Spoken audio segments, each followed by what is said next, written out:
퇴임 후가 더 빛났던 미국의 39대 지미 카터 전 대통령이 그가 4년간 봉직했던 워싱턴 DC에서 국장의 예를 받고 고향에서 영원한 안식에 들어갔습니다. 지난해 12월 29일 100세로 별세한 지미 카터 전 미국 대통령에 대한 국장이 워싱턴 DC의 국립대성당에서 엄수됐습니다. 조 바이든 대통령이 국가 애도의 날로 지정한 이날 장례식에는 전현직 대통령이 모두 참석했습니다. 바이든 대통령과 질 바이든 영부인, 카말라 해리스 부통령과 더그 에머프 세컨 젠틀맨이 맨 앞에 나란히 앉았고 바로 뒤에는 전직 대통령이자 곧 47대 대통령으로 취임하는 도널드 트럼프 대통령 부부도 참석했습니다. 트럼프 새 대통령 바로 옆에는 버럭 오바마 전 대통령이 미셸 여사 없이 나홀로 자리했고 조지 W. 부시, 빌 클린턴 전 대통령은 부부 동반이었습니다.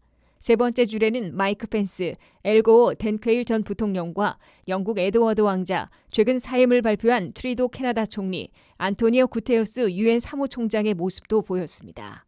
대선전에서 상대편에 섰던 트럼프 당선인과 오바마 전 대통령은 장례식 전에 무언가 대화를 나누는 모습을 보였고 서먹한 관계로 뒤바뀐 트럼프 당선인과 펜스 전 부통령은 악수를 나누기도 했습니다.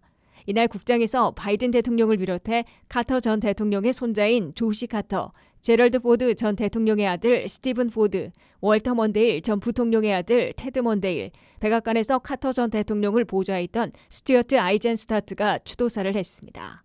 바이든 대통령은 카터 대통령은 평생을 통해 선행의 실천자이자 하나님과 국민들의 선하고 충실한 공복이 무엇인지를 우리에게 보여준 분이라고 추모했습니다.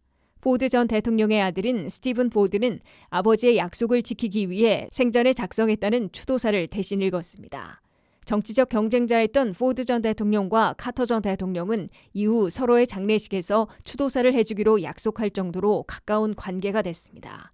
카터 전 대통령의 유해는 조지아주 플레인스로 귀환해 마라나타 침례교회에서 마지막 비공개 장례를 치른 후 부인 로잘린 여사가 잠들어 있는 자택 근처의 가족 묘지에 안정돼 영면에 들어가 있습니다. 지미 카터 전 대통령은 단임에 그친 4년간의 재임 시절보다 40년 이상 활동해온 전직 대통령의 분쟁 해결사, 피스메이커, 퍼블릭 서비스로 더 빛난 유산을 남겼습니다. 한반도와는 악연과 갈등, 인연과 평화의 역할을 기록했습니다.